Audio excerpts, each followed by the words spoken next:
In this exercise tutorial, I'm going to be taking you through how you can do a bodyweight sumo squat. Now, this position I'm standing in right now is how I would do a regular squat.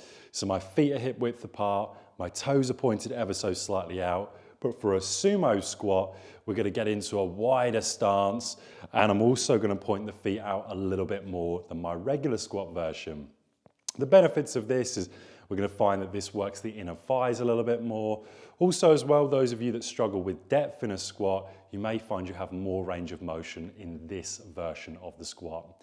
In terms of hand position, you can have your hands like so, you can have them by your side, or you can have them outstretched away from your body, whatever you would prefer. They're all versions of the sumo squat.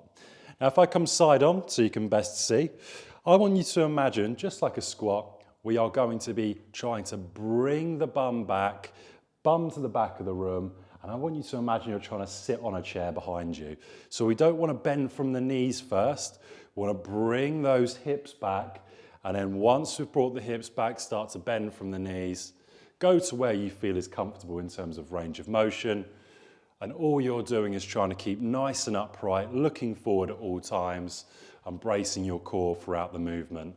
When you get to the top of the movement, big squeeze of the glutes to finish off the exercise. You'd repeat that for your desired amount of sets and repetitions, and that is how to do the sumo squat.